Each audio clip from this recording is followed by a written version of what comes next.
Hello guys, welcome to our channel maths concept academy. मेरा नाम रवि। मैं आपके लिए मैथमेटिकल कंटेंट और साथ साथ केवीएस की अपडेट लेके आता हूँ। तो जैसे कि आप लोगों को मैं बता चुका हूँ कि ट्रांसफ़र प्रोसेस इनिशिएट हो चुका है फेज़ 2। 10 जून को टेंटेटिव वैकेंसी पोजीशन शो करेंगे। आज 10 जून है तो आज रात तक आ जाएगी, नहीं तो कल तो आ ही जाएगी। तो अब बात आती है, सभी बच्चे पूछते हैं कि सर ट्रांसफ़र पॉलिसी क्या रहेगी। तो ट्रांसफ़र पॉलिसी में बहुत बदलाव नहीं हुआ है, बहुत क्या कुछ भी बदलाव नहीं हुआ है। 2023 की जो पॉलिसी थी वही सर्कुलर वही पॉलिसी 2024 की भी है, क्योंकि 2023 की पॉलिसी बहुत सारे एनालिसिस के बाद बनी थी। तो इस बार भी वही कैरी फॉरवर्ड हो रही है। तो 2023 की पॉलिसी मैं पहले भी बता चुका हूँ, एक बार दोबारा थोड़ा सा ब्रीफ में बता देते हैं। पहले तो एक्टिव स्टे बता रखा है। एक्टिव स्टे क्या है, देखो पहले क्या था, 45 डेज की छुट्टी हार्ड स्टेशन में और 30 डेज की छुट्टी सॉफ्ट स्टेशन में। कंजक्शन मतलब कंटिन्यूसली होगी तो आपका वो एक्टिव स्टे काउंट नहीं होगा।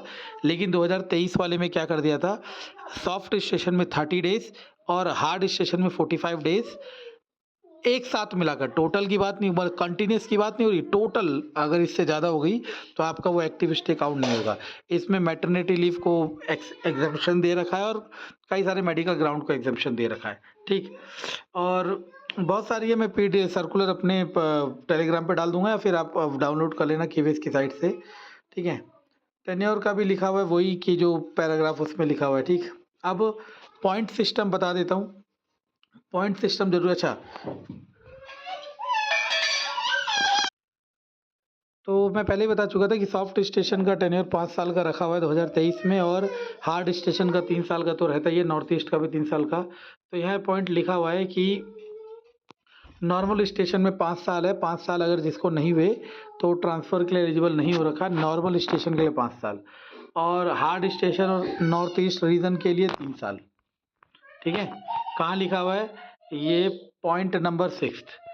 और पॉइंट नंबर 2 में लिखा हुआ है कि सारी क्रूशल डेट 30 जून है। 30 जून से 30 जून का एक साइकिल मान रखा है। ठीक है, ये पीडीएफ भेज दूंगा, सारा है। और आते हैं पॉइंट सिस्टम पे।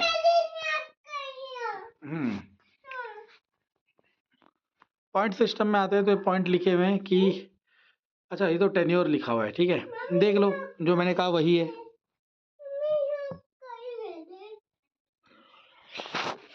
तो अब आते हैं पॉइंट सिस्टम में। तो पॉइंट सिस्टम दिखा देते हैं। देखो यहाँ पे सारी कंडीशन डिफाइन कर रखी है कि स्पाउस केस किसे कहते हैं वगैरह वगैरह वगैरह। चलो, पॉइंट सिस्टम वही है जो पहले, अच्छा ये तो डिस्प्लेसमेंट वाले हैं। अच्छा, ट्रांसफ़र काउंट वही है अभी भी जो पहले थे कि ईच ईयर के 2 है, पीडब्ल्यूडी को +40 है और हार्ड स्टेशन है नॉर्थ ईस्ट के +30 है, मेडिकल ग्राउंड के +35 है, एलटीआर के +20 है, सिंगल पेरेंट के। तो ज़्यादातर जो केस में फंसते हो बता देता हूँ, जो हार्ड स्टेशन में है और फीमेल है और जिनके स्पाउस गवर्नमेंट जॉब में नहीं है, मतलब स्पाउस केस नहीं है, तो उनका कितना पॉइंट बनेगा, 30 तो बनेगा हार्ड स्टेशन का और दो तिया 6 पॉइंट बन जाएंगे 3 साल के, जो 2 पॉइंट पर ईयर वाले हैं, 36।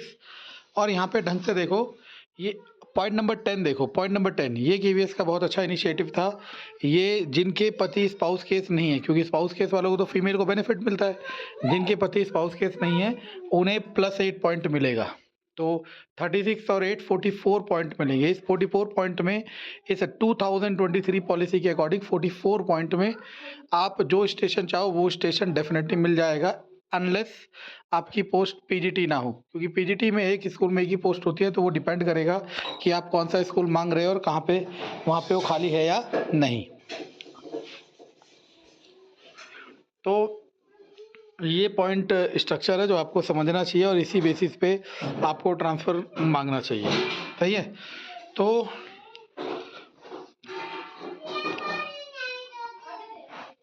देखो सिंपल सा लॉजिक है।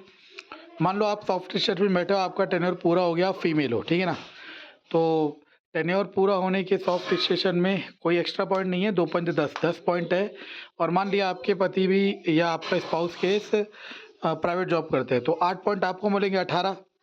वहीं जो हार्ड स्टेशन में बैठी है उसे 30, 6 36 और 8 44, तो 18 और 44 में बहुत अंतर हो जाता है। इसीलिए मैं सभी को सजेस्ट करता हूँ कि जल्दी से जल्दी हार्ड स्टेशन टेन्योर पूरा करें, और जिसको पहली जॉइनिंग में हार्ड स्टेशन मिल गया है तो कल मंगलवार है, प्रसाद बांट दे, क्योंकि आप लोग बहुत किस्मत वाले हो जिन्हें पहली पोस्टिंग में हार्ड स्टेशन मिला है।